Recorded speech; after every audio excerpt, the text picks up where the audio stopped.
আসসালামু আলাইকুম সুপ্রিয় শিক্ষার্থী বন্ধুরা, আশা করি আল্লাহর রহমতে তোমরা সবাই ভালো আছো। আলহামদুলিল্লাহ, আমিও ভালো আছি। তো আজকে আমরা উচ্চতর গণিতের একটা অধ্যায় নিয়ে আলোচনা করব, 8.2 ত্রিকোণমিতি নিয়ে। তো আমরা আজকে যে জিনিসটা নিয়ে আলোচনা করব সেটা হলো ত্রিকোণমিতিক ইম্পর্টেন্ট কিছু সমস্যা। আমি এখানে 3টা সমস্যা লিখেছি, এখানে 2, 5, 6-এর একটা অঙ্ক। তাহলে এই সমস্যাগুলা আমরা একটু দেখি কি বলছে। 1 নম্বরে 2 নম্বর যে সমস্যাটা আমি লিখেছি সেটা বলছে cos θ = -4/5 এবং এখানে একটা শর্ত দেওয়া আছে। শর্তটা কি, pi less than theta less than 3π/2 হলে tan θ আর sin θ মান নির্ণয় করো। তো সুপ্রিয় শিক্ষার্থী বন্ধুরা, এখানে যে জিনিসটা বুঝতে হবে, আমার শর্তটা বুঝতে হবে। শর্তটা হলো, এখানে আছে হলো পাই। তা আমরা জানি পাই মানে 180 ডিগ্রি। তাহলে 180, এটা যদি 180 ডিগ্রি হয় আর এটা হলো 270 ডিগ্রি, তো 180 থেকে 270-এর মধ্যে এটা কোন কোঅর্ডিনেটে অবস্থিত সেটা আমাকে প্রাথমিকভাবে জানতে হবে। তাহলে 180 থেকে বড় হলে অবশ্যই আমাকে এই কোঅর্ডিনেটে আসতে হবে, আর 270 থেকে ছোট হলে অবশ্যই আমাকে এই কোঅর্ডিনেটে আবার ফিরতে হবে। এর মানে আমাকে মানগুলো বের করতে হবে এই কোঅর্ডিনেট থেকে, তৃতীয় চতুর্ভাগ থেকে আমাকে কি করতে হবে, মানগুলো বের করতে হবে। তাহলে বন্ধুরা আমরা দেখি আসলে এই সমস্যাটা আমরা কিভাবে সমাধান করব। তো প্রথমে 2 নম্বরে যেটা দেওয়া আছে আমরা প্রথমে লিখে নিব। দেওয়া আছে cos θ = -4/5। এখন এটা থেকে মান বের করতে হবে tan আর হলো sin। আমরা একটা সূত্র জানি, যে আমরা জানি sin² θ = 1 - cos² θ। এই সূত্রটা আমরা জানি। তাহলে এখানে cos-এর মান যদি আমি বসায় দিই -4/5 হোল স্কোয়ার সমান 1 - 16 25। যদি লসাগু করি 25 - 16, তাহলে কত হবে, উপরে 9 নিচে হলো 25। তার মান দরকার হলো sin θ। তাহলে এখানে কি দেখা যাচ্ছে, sin² আছে। তাহলে sin² থেকে আমাকে স্কোয়ারটা তুলে ওই পাশে নিয়ে যেতে হবে। তাহলে উভয় পক্ষে যদি রুট করি, বা আমি যদি এভাবে চিন্তা করি যে স্কোয়ারটা সাইড চেঞ্জ করব, তাহলে হবে sin θ। sin θ যদি হয় তাহলে কি করতে হবে, রুট করলে আমরা জানি প্লাস মাইনাস দিতে হয়। 25 সমান +/9/5। এখন কথা হলো আমি প্লাস নেব না মাইনাস নেব সেটা আমাকে জানতে হবে। তো আমি প্লাস নেব না মাইনাস নেব সেটা নির্ভর করে, আমার যেহেতু শর্তটা দেওয়া আছে তৃতীয় চতুর্ভাগে, আমার আগে জানতে হবে এই চতুর্ভাগে সাইন প্লাস না মাইনাস। তাহলে আমরা জানি সাইন এই চতুর্ভাগে মাইনাস, তাহলে আমি এখান থেকে মাইনাস মানটা নিয়ে নেব। সুতরাং -9/3/5। তাহলে এখানে যে শর্তের জন্য আমি লিখছি সেই শর্তটা আমরা এখানে লিখে দিব, যেহেতু পাই লেস দ্যান θ লেস দ্যান 3π/2। তাহলে এখান থেকে আমরা কি করলাম, আমরা cos থেকে সাইনের মানটা বের করলাম। তারপর আরেকটা মান চাইছে tan θ-র মান। তো আমরা এখান থেকে আমরা tan θ-র মানটা বের করতে পারবো, এবং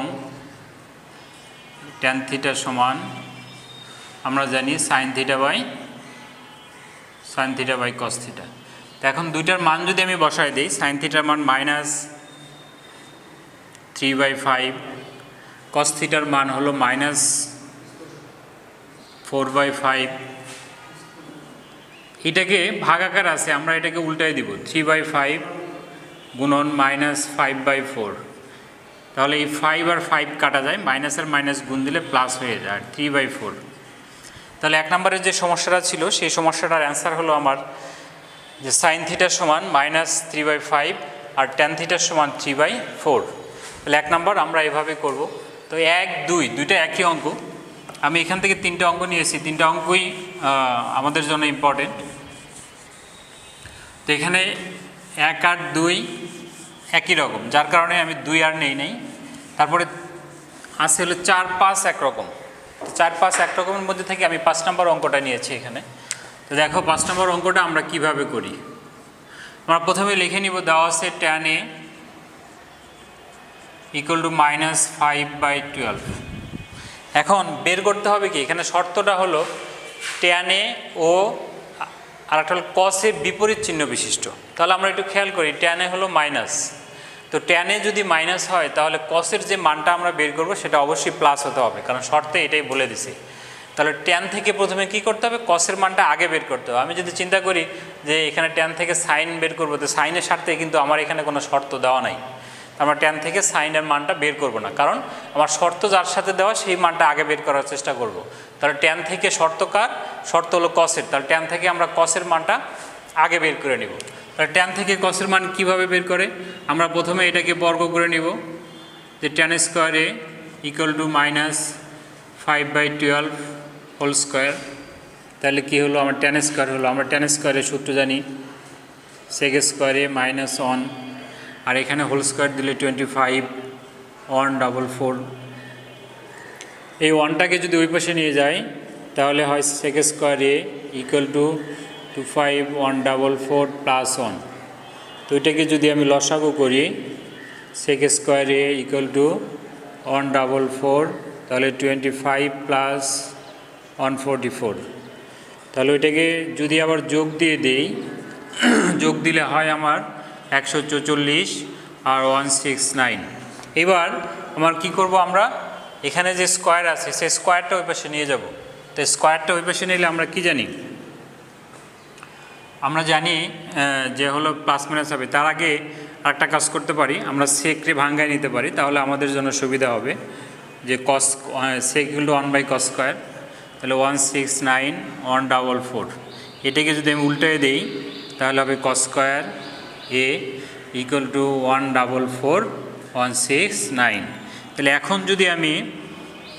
এখন যদি স্কোয়ারটা ওই পাশে নিয়ে বর্গ মূল করে দেই তাহলে প্লাস মাইনাস হবে 144 169। এখন বর্গমূল করলে 144 169, এটাকে বর্গমূল করলে আমরা জানি কি হয়, cos a equal two plus minus 12 নিচে হয় 13। এখন কথা হলো আমি কি প্লাস নেব না মাইনাস নেব, সেটা আমার শর্তের উপরে নির্ভর করবে। শর্তে বলে দিছে cos থিটা কী হবে, tan এর বিপরীত চিহ্ন বিশিষ্ট। তো আমার এখানে tan মাইনাস, সুতরাং এটা প্লাসটা নিতে হবে। তাহলে আমি এখানে লিখে নিব, সুতরাং cos a ইকুয়াল টু 12/13। তাহলে সাইড নোট আসবে, যেহেতু tan a O cos a বিপরীত চিহ্ন বিশিষ্ট, বিপরীত চিহ্ন বিশিষ্ট, এই কথাটা আমাকে সাইড নোটে লিখে দিতে হবে। হ্যাঁ, তাহলে আমরা লিখে দিলাম। তাহলে কি বললাম, আমরা কসের মান কিন্তু পেয়ে গেলাম। এখন কি থাকলো, সাইনের মান থাকলো। তো সাইনের মান আমরা কোত্থেকে বের করব, আমার যে উদ্দীপকটা দেওয়া আছে এখান থেকে আমরা সাইনের মান বের করতে পারি। তাহলে আর একটা পার্ট বানিয়ে নিলাম, আবার tan a ইকুয়াল টু -5/12। ট্যানকে যদি ভাঙ্গায় নেই, sine a by cos a equal to -5/12। তো কসটাকে যদি আমি ডান পাশে নিয়ে যাই তাহলে দাঁড়ায় হলো সাইন a ইকুয়াল টু -5/12 গুণন cos a। তো এবার আমার কসের এখানে একটা মান আছে, কসের মান, সেই মানটা আমরা এখানে রিপ্লেস করব। তাহলে কসের মান যদি আমি রিপ্লেস করি এখানে, তাহলে দাঁড়ায় হলো সাইন a ইকুয়াল টু -5/12 গুণন কসের মান 12, নিচে হলো 13, 12 কাটা যায়, সুতরাং সাইন a ইকুয়াল টু -5/13। তাহলে কি হলো, আমার সাইনের মান আমার বের হয়ে গেল কত, -5/13। তাহলে এখানে চাইছে হলো সাইন আর কসের মান, তাহলে আমার যে দুইটা মান চাইছে সেই দুইটা মান আমার এখানে মোটামুটি কমপ্লিট হয়ে গেল। এরপরে যেটা আছে 6 নম্বরের একটা সমস্যা, 6 নম্বরে অনেকগুলো সমস্যা ছিল, তা আমরা এখান থেকে একটা সমস্যাকে বেছে নিয়েছি, তো এই সমস্যাটা ইম্পর্টেন্ট বেশি। তাহলে এই সমস্যাটা আমরা কিভাবে সমাধান করব সেটা দেখব আমরা এখন। তো এটা প্রমাণ করতে বলছে। হ্যাঁ, তো যেটা প্রমাণ করতে বলছে সেটা সাধারণত আমরা কি জানি, লেফট হ্যান্ড সাইড দিয়ে শুরু করতে হয়। তো শিক্ষার্থী বন্ধুরা দেখো, আমরা এখানে তাহলে লেফট হ্যান্ড সাইড দিয়ে শুরু করব। 6 চ লেফট হ্যান্ড সাইড সমান আছে হলো tan theta plus sec theta minus 1, নিচে আছে tan theta minus sec theta plus 1। এটা লেফট হ্যান্ড সাইড। তাহলে এই অঙ্কটা করার সময় যেটা জানতে হবে আমাকে, এই 1 আছে লাস্টে। হ্যাঁ, 1 দিয়ে আমরা 1 দিয়ে মোট 3টা সূত্র জানি। হ্যাঁ, 1 দিয়ে 3টা সূত্রের মধ্যে 1 নম্বর 1 দিয়ে আমরা সূত্র শিখছিলাম sin square theta plus cos square theta equal to 1। আর একটা শিখছিলাম আমরা sec square theta minus tan square theta equal to 1। আরেকটা ছিল যেটা cos square theta minus cot square theta equal to 1। এখন এই 3টা 1-এর সূত্রের মধ্যে আমি যে কোনো একটা সূত্র ইউজ করব, কিন্তু যে কোনো বলতে আমার অঙ্কের শর্তের উপরে নির্ভর করবে কোনটা ইউজ করব। আমার অঙ্কে দেওয়া আছে sec আর tan, তাহলে sec আর tan নিয়ে যে 1-এর সূত্রটা আছে সেই সূত্রটা আমরা ইউজ করব। তাহলে উপরের যে 1টা আছে সবসময় মাইনাস যে 1টা থাকে সেটাতে সূত্র বসালে অঙ্কটা সহজ হয়ে যায়। তাহলে এই 1-এর জায়গায় আমি লিখলাম যে sec square theta minus tan square theta. নিচে যা আছে তাই, এই অঙ্কটাতে নিচে কোনো পরিবর্তন হবে না, তাহলে উপরে যা আছে আমরা তাই লিখলাম। এখন tan theta plus sec theta, এটাকে একটা ব্র্যাকেট দিয়ে নিলাম, তার মাইনাস আছে। দেখো এটাকে একটা সূত্র ফেলানো যায়, বীজগণিতের একটা সূত্র জানি আমরা যে a square minus B square. তো a স্কয়ার মাইনাস বি স্কয়ারের সূত্র হলো a plus B into A minus B. তাহলে এখানে সূত্রটা দাঁড়ায় sec theta plus tan theta into sec theta minus tan theta. তাহলে নিচে যা আছে তাই, নিচে কোনো পরিবর্তন হবে না। এখন উপরে এখানে একটা পদ আর এখানে 2টা পদ, তো দেখা যাচ্ছে এখানে এই মানটা আমার এখানেও আছে এখানেও আছে। তাহলে যে মানটা 2 জায়গায় আছে আমরা ইচ্ছা করলে কমন নিয়ে নিতে পারি। আমরা এই মানটাকে কমন নিয়ে নিব। তাহলে tan থিটা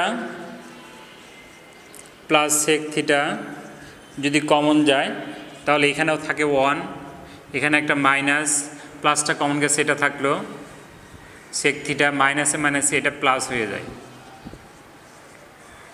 নিচে থাকলো tan theta minus sec theta plus 1।